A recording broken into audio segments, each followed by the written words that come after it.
Bonjour à tous, c'est Paul Dame pour vous présenter un cours d'écophysiologie. Donc, nous allons commencer par la régulation de la température corporelle.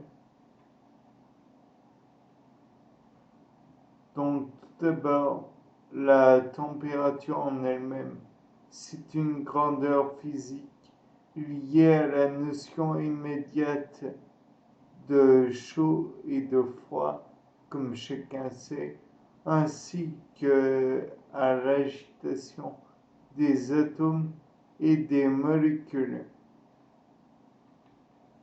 Il n'y a qu'à voir dans un micro-ondes, la chaleur est due au mouvement des molécules d'eau. Mesurée en degrés Celsius, en degrés Fahrenheit ou, à ne pas faire d'abus de langage, des Kelvin et non pas des degrés Kelvin. Sachant que 1 degré Celsius est égal à 1,8 Fahrenheit, degré Fahrenheit, et 1 Kelvin. La température en Fahrenheit est égale à la température en Celsius fois 1,8 plus 32. En revanche, la température en Kelvin, c'est la température en degrés Celsius plus 273,15. Je répète, la température en degrés Celsius en degrés Fahrenheit, c'est la température en degrés Celsius fois 1,8 plus 32, tandis que la température en Kelvin, c'est la température en Celsius plus 273,15. Le zéro absolu est donc égal à moins 273 degrés Celsius ou 0 Kelvin. La chaleur, transfert d'agitation thermique entre particules, mesurée en calories. Une calorie est la quantité de chaleur nécessaire pour monter de 1 degré Celsius la température de 1 gramme d'eau. En somme, il faut se rappeler que 1 kg d'eau, c'est égal à 1 litre. Donc, par votre conséquence, 1 millilitre d'eau égale 1 litre. 1 gramme. 1 gramme égale 1 millilitre d'eau.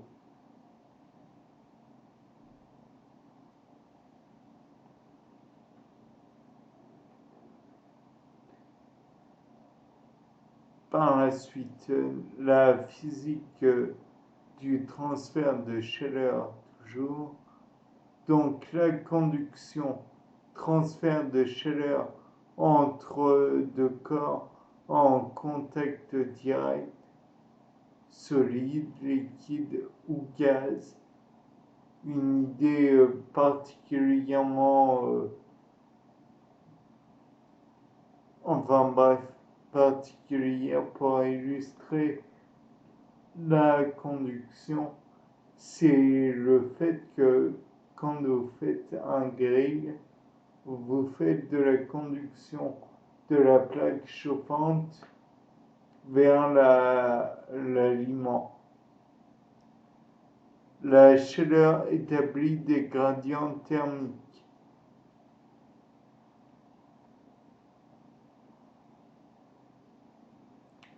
La convection, transfert de chaleur par mouvement d'un fluide.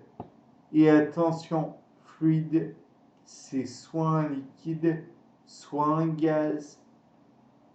Fluide n'est pas le synonyme unique de liquide. Donc, convection, vous avez par exemple la main dans le four, vous ne vous brûlez pas car il y a de la convection. C'est une source de chaleur, vous ne touchez à rien, c'est de la convection. Par la suite, radiation, transfert de chaleur entre deux corps sans contact direct. Tous les objets dont la température est supérieure à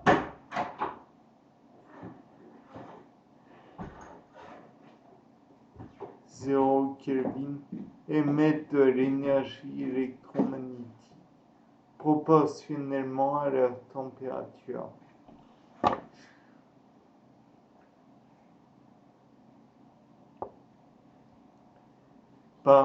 Mais rappelons que tout d'abord, échange de chaleur avec l'environnement.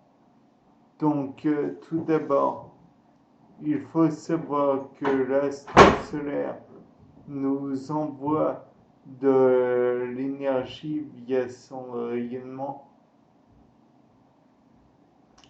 que cette énergie est de l'énergie, bien sûr, sous forme de lumière, mais aussi sous forme de chaleur. Celle-ci qui vient frapper un individu, un animal ou un végétal ou quoi que ce soit d'autre. Donc il produit de l'évaporation si celui-ci a une capacité de... Non, la sudation, c'est autre chose.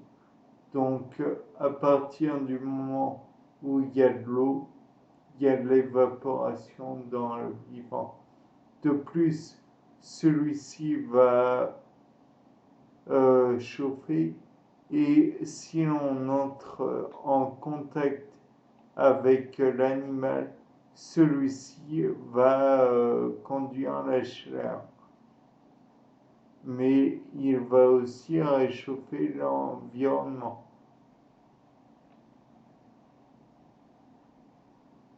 Par la suite, nous voyons que la production ou gain de chaleur, thermogénèse donc, est équivalent à la perte de chaleur, thermolyse.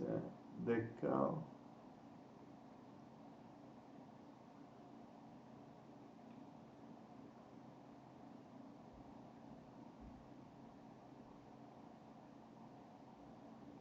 Rien ne se perd, rien ne se gagne, tout se transforme.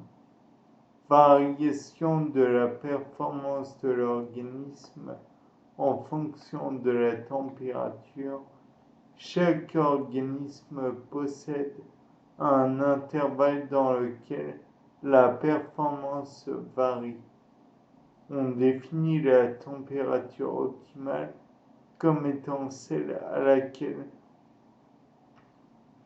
la performance sera maximale.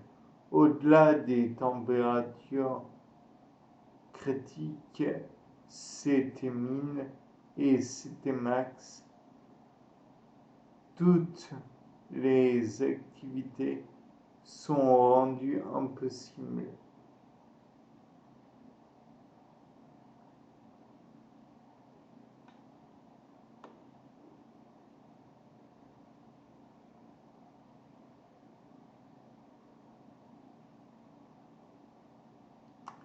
Il faudra une nouvelle fois voir les schémas car dans le cas présent, je ne peux pas vous les donner comme tels.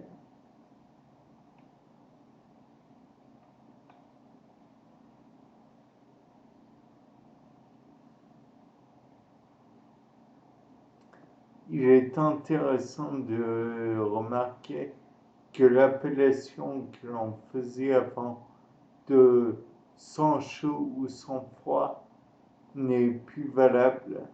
Maintenant, on utilise les termes poikilotherme pour sang froid et homéotherme pour sang chaud.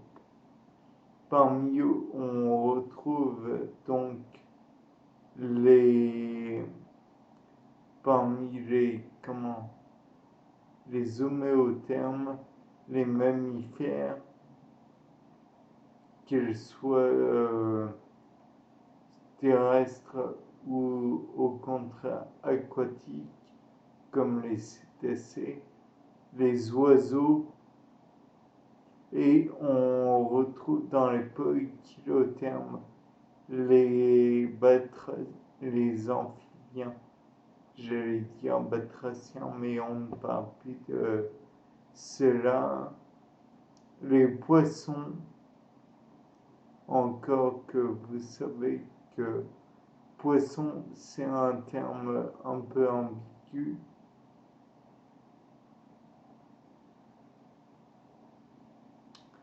Et enfin, nous avons aussi une troisième catégorie qui regroupe en fait homéotherme et poikilotherme dans un même individu, tels que les chiens,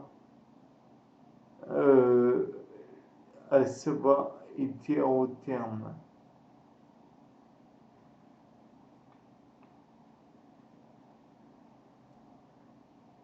Hétérotherme, animal capable d'une régulation partielle de la température corporelle. Donc le chien, c'est en lapant, en ayant la langue qui pend par exemple, qu'il peut réguler la température de son corps. Il y a ensuite les hétérothermes régionaux et hétérothermes temporaires. Donc,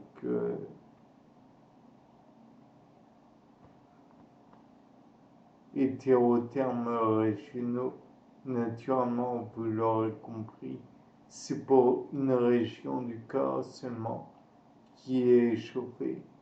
Quant à hétérothermes temporaires, c'est qu'ils ont besoin de chaleur durant un temps donné avant de ne plus en avoir besoin.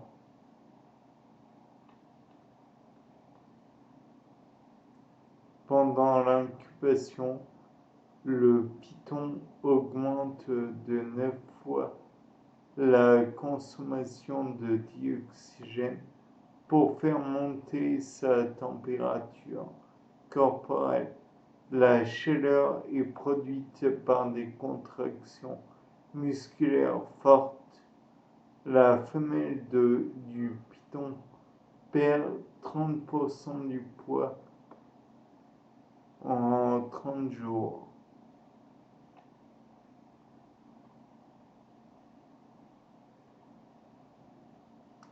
Ensuite, température du corps plus élevée, rythme cardiaque rapide, vasodilatation.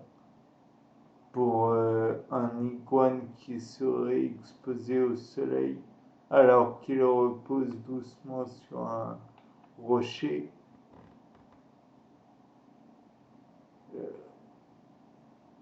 en revanche, la température du corps baisse, le rythme cardiaque ralentit, vasoconstriction pour éviter les déperditions de chaleur.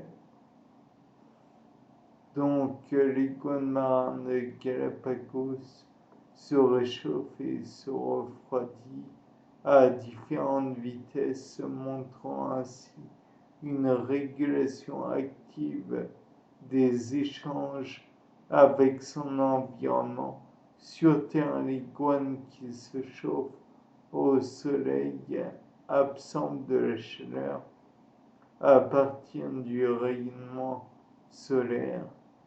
La vasodilatation des vaisseaux cutanés et les battements cardiaques rapides enregistrés sur un électrocardiogramme ECG pour les intimes assurent le réchauffement du sang et l'efficacité circulatoire qui distribue rapidement la chaleur à tout le corps. Lorsque l'animal est sous l'eau, la perte de chaleur est retardée par un ralentissement du rythme cardiaque et une constriction des vaisseaux cutanés qui tous deux réduisent le flux sanguin vers la peau.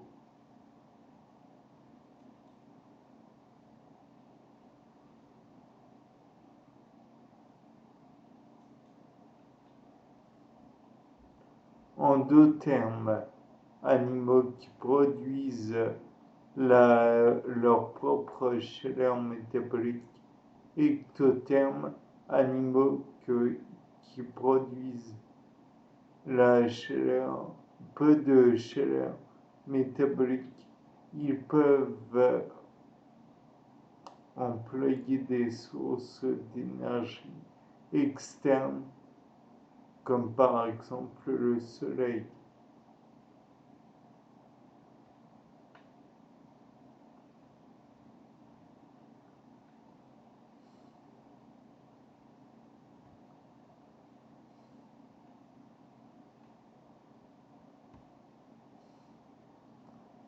Faut vraiment voir les schémas pour bien les comprendre. Car là, dans le cas présent, c'est presque inutile à faire ce pas. Bon, là, un des schémas, c'est naturellement la peau humaine, entre autres, avec l'épiderme en surface, le derme juste en dessous, et enfin l'hypoderme. On a un poil qui lui aussi permet la régulation de la température avec naturellement donc le follicule pileux qui est bien enchâssé dans le derme, voire même dans l'hypoderme. Dans l'hypoderme, voire même quasiment en dessous, nous avons les glandes sudoripares, les artères qui, elles, sont dans le derme, et les veines qui sont dans le derme, lui, elles aussi, pardon. Pores sudoripares, donc dans l'épiderme.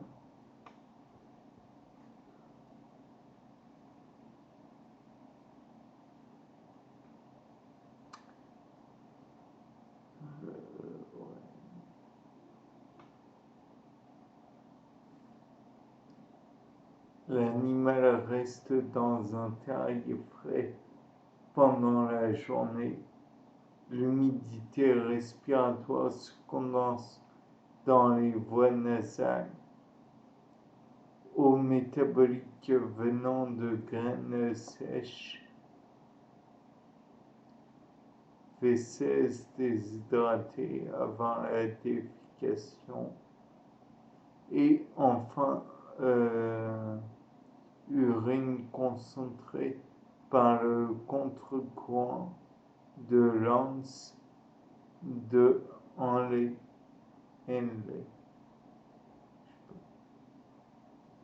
Eau métabolique dans les graines.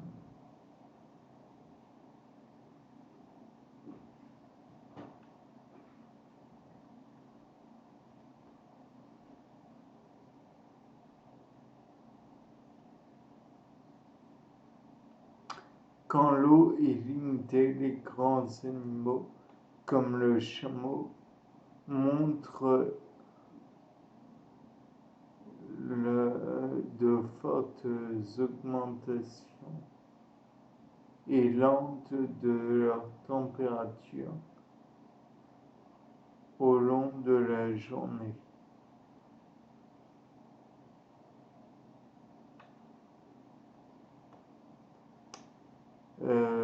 Image thermique de deux moustiques mâles et femelles posés sur un doigt humain, tandis que le mâle reste à la température de l'air, car il ne pique pas, c'est la femelle qui pique et suce le sang chaud et son corps se réchauffe. Donc la femelle pour se refroidir, et vous n'êtes pas obligé de faire la même chose, surine dessus.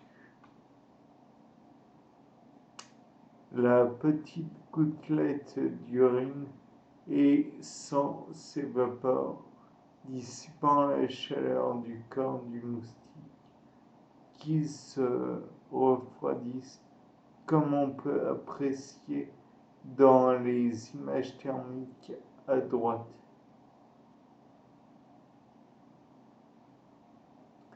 Car nous en sommes au refroidissement évaporatif pendant la prise de sang chez les moustiques.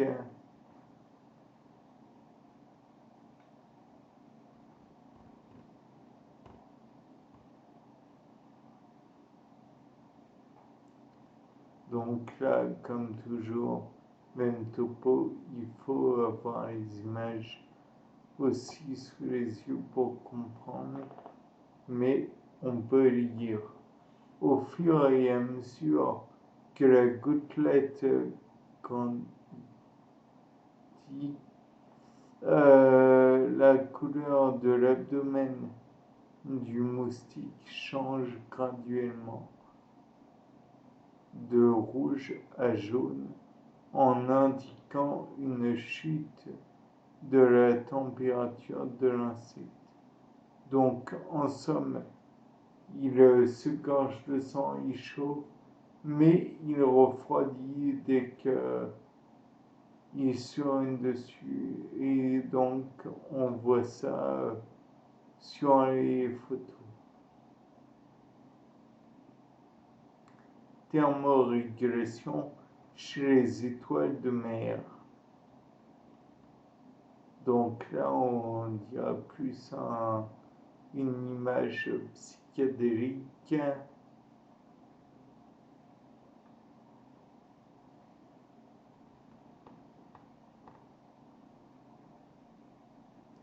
Les endothermes peuvent être régionalement des hétérothermes.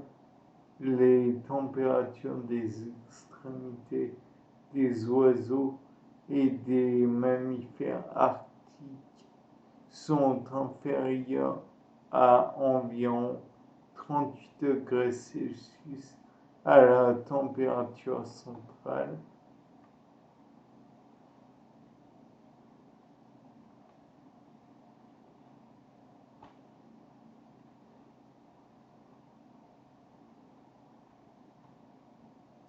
L'échange de chaleur par contre-courant, donc on voit que le sang va dans une direction pour les veines et à l'opposé diamétral pour les artères.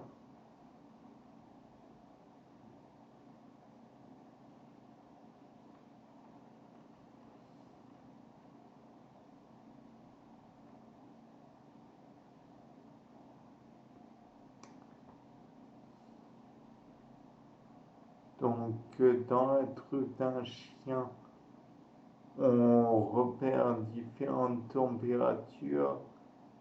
Plus ça va, plus l'air est réchauffé dans son conduit nasal.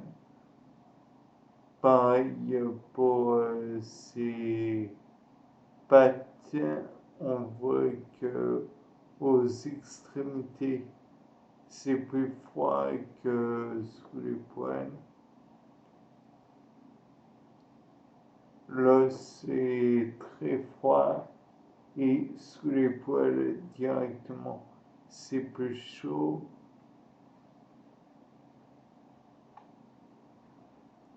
Il faudrait voir le schéma là encore une fois. Ensuite, échange de chaleur par contre-courant, donc diminution du gradient de la température. Donc eau chaude, elle circule dans un tuyau qui est replié et ce tuyau fait fondre de la glace alors qu'il n'est pas tout à fait en contact avec le dit tuyau. La glace fond sans être en contact avec le tuyau. Convection.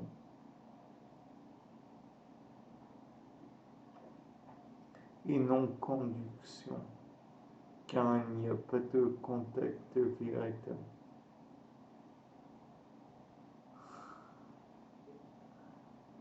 L'échange de chaleur par contre-courant, la rétromirabile,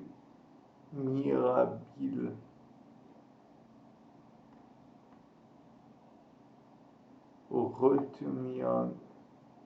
Donc là, on voit une coupe de retemirabile. Et il se passe exactement ce que je vous avais dit tout à l'heure, à savoir que le sang des veines va dans le sens contraire du sang des artères. Puis ensuite, on voit l'arrêt dorsal d'un requin, puis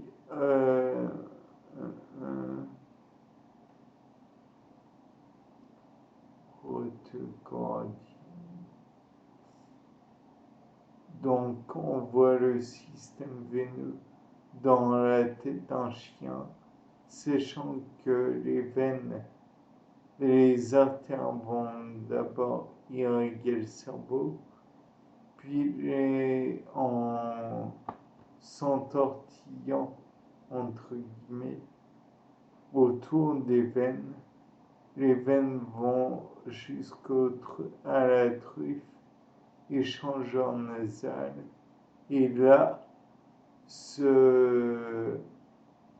veines vont refroidir petit à petit le sang et le sang va devenir plus frais. Ce sang qui est artériel, qui à la base était chaud.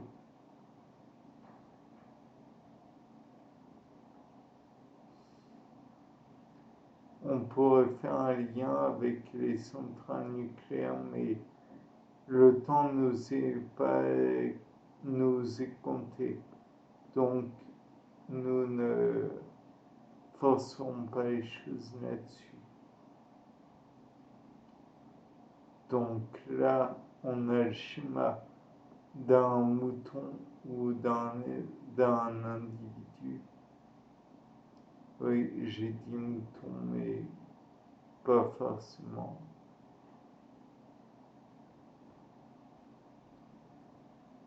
Donc, celui-ci a sa cavité nasale qui va refroidir le sang, sinus caverneux, donc plus là où va s'entortiller les artères et les capillaires autour des veines qui vont irriguer et refroidir.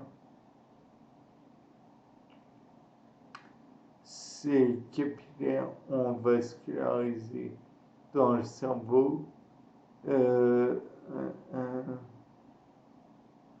le cercle de Willis serait dans le cerveau aussi.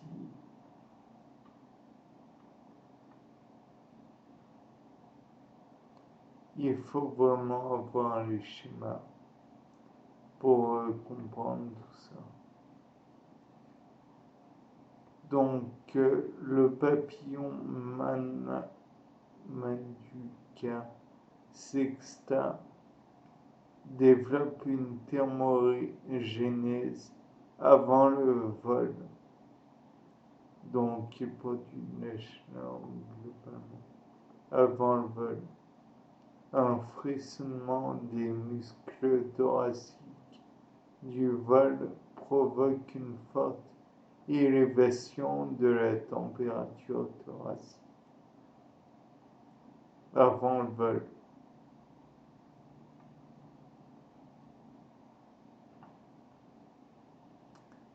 Par la suite, nous voyons échangeur de chaleur thoracique, aorte, échangeur de chaleur abdominale, cœur.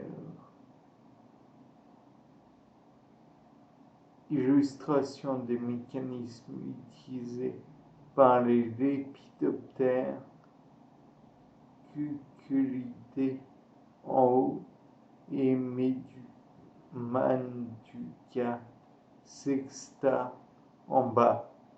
Concernant la gestion de la température thoracique, les flèches indiquent la direction de circulation de l'hémolymphe.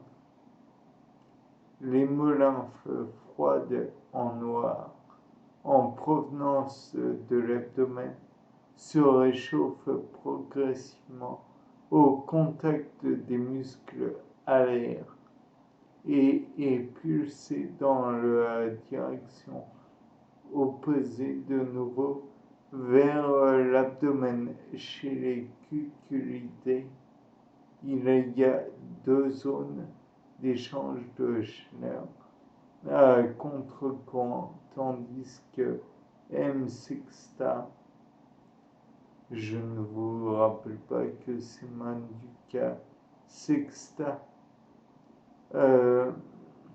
utilise son abdomen comme un radiateur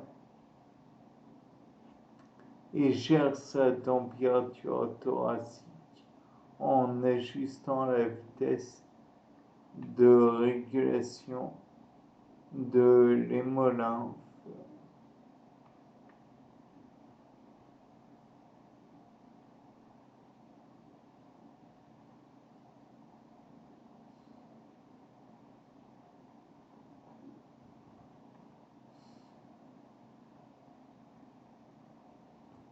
Le métabolisme et la température corporelle chez les animaux homéothermes. Les animaux homéothermes. Donc, dans le cas présent, nous avons un schéma illustrant les relations entre la température de l'environnement et la température corporelle chez les organismes thermoconformes et les thermorégulateurs Chez les thermoconformes, la température du corps varie de manière linéaire avec celle de l'environnement.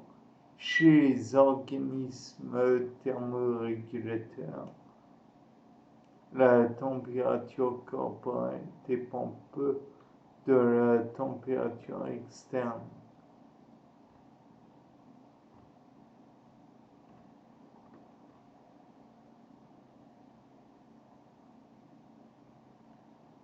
Donc, métabolisme et température corporelle, zone de neutralité thermique, hypothermie, hyperthermie,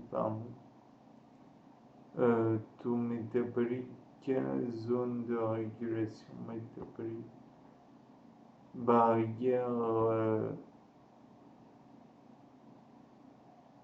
BMR,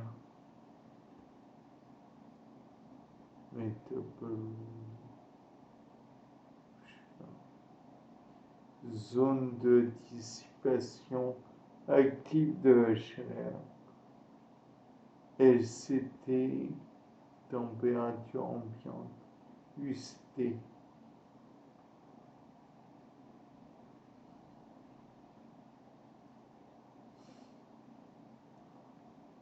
Zone de neutralité thermique.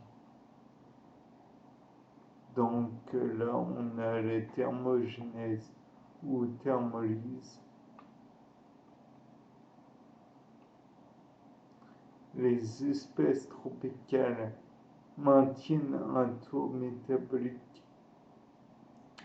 constant sur un intervalle étroit de température. Paresseux, singe, homme, ouistiti, écureuil, ours polaire, chien esquimau, renard arctique. Les espèces arctiques maintiennent un taux métabolique constant dans un intervalle large de température. Le contrôle central de la température corporelle chez les animaux homéothermes, Homo sapiens peut-être.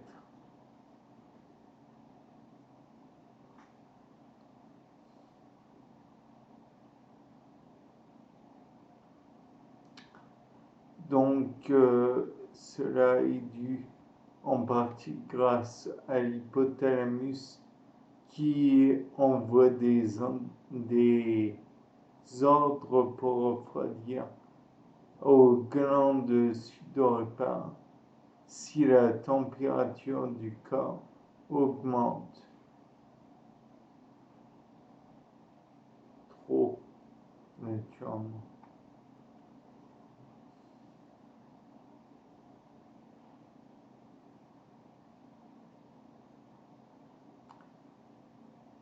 Nous avons une machinerie infernale dans le cas présent. À voir le schéma parce que sinon on ne comprend rien. Donc, régulation thermique par l'hypothalamus peut être mesurée expérimentalement en changeant la température de l'hypothalamus.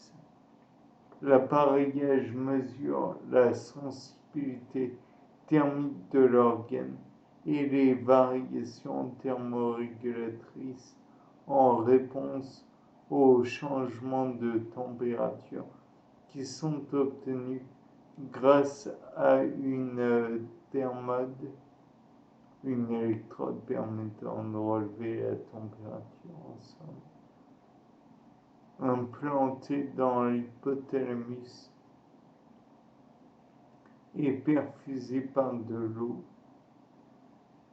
L'intensité du métabolisme et les pertes d'eau par évaporation sont mesurées analysant l'eau, l'oxygène, le dioxyde de carbone dans l'air sortant, chambre à un métabolisme à une température constante de thermostat of vertebrate animals.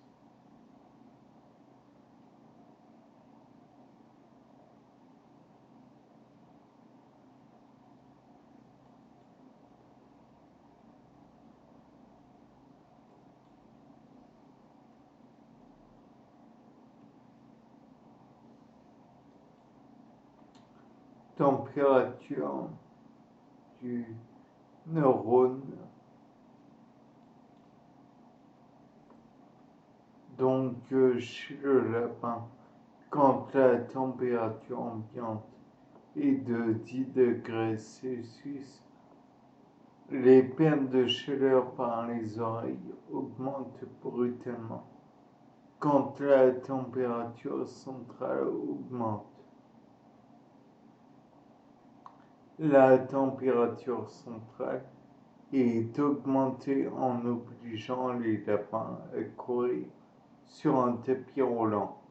Quand la température passe au-dessus de 39,5 degrés Celsius, le flux sanguin augmente au niveau des oreilles, élevant leur température et assurant une déperdition de chaleur donnée en watts.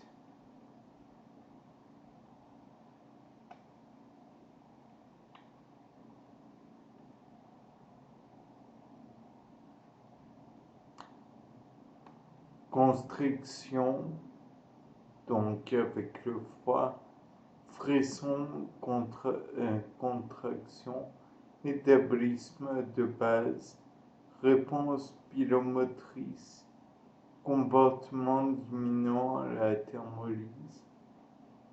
Au contraire, quand chaud, vasodilatation, sudation, allaitement, réponse pilomotrice, comportement augmentant la thermolyse.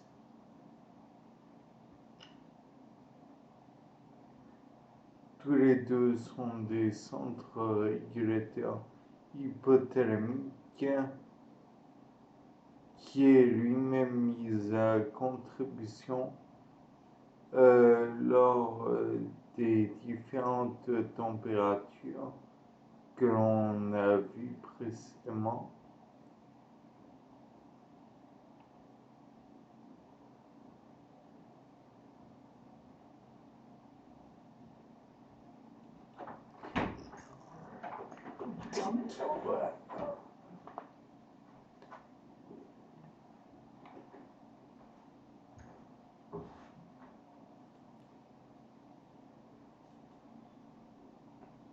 Par la suite, donc toujours sur un schéma qu'il faudra consulter, vous avez en rouge la chaleur avec vasodilatation, réponse comportementale, diminution du métabolisme, transpiration,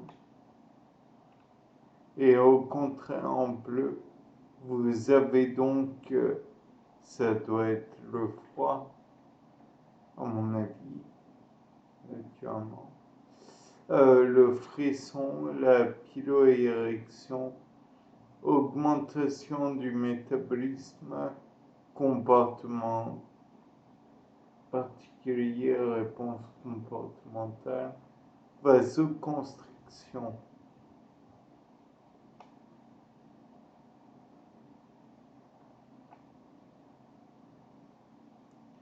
Tolérance au froid.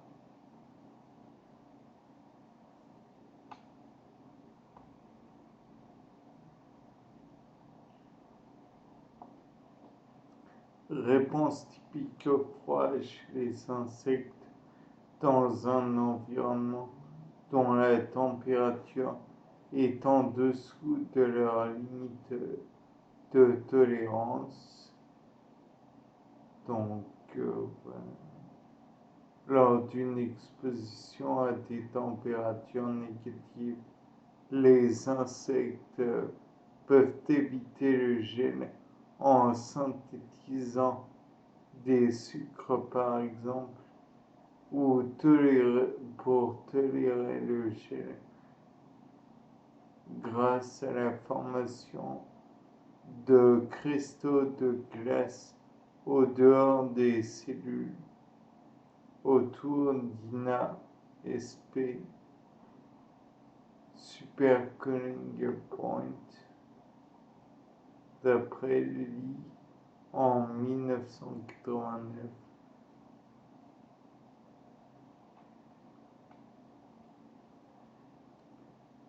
Tolérance au froid, évitement du gel super froid donc. Tolérance au gel, cristallisation contrôlée.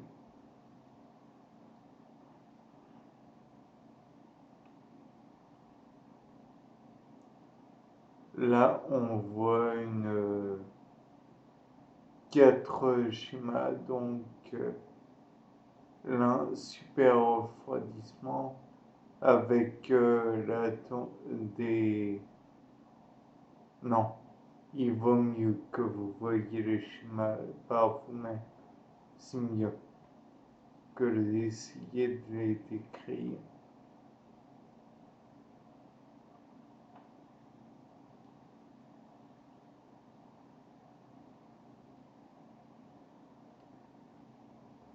Le côté le plus hydrophobe serait la valine, côté le plus hydrophile serait la usine 16. Oui, c'est toute une molécule, enfin toute une protéine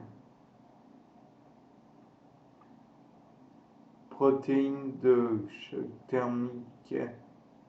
Donc ça devait être ça qui était schématisé sur la diapo précédente. Alors celle-ci est synthétisée par les cellules exposées à des températures sublétales. Protéines de 30 à 110 kilodalton qui protège l'intégrité cellulaire. En anglais dans le texte, Heat Shock Protein. Oui, j'ai un accent anglais assez prononcé, mais pas des plus terribles. Protéines de choc thermique. Donc, vous avez la protéine, un stress. Le stress provoque la dénaturalisation des protéines.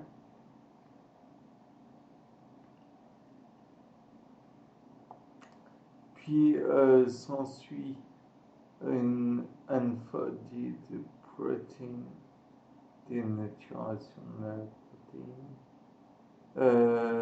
Les HSP aident au repliement, donc là elle redevient correcte, elle se replie, elle requiert une conformation spatiale et ça permet de redevenir une protéine valable.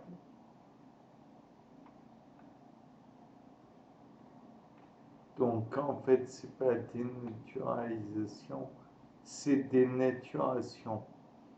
Bien, donc nous avons fini. C'était Paul Dame. Au revoir, bonne journée.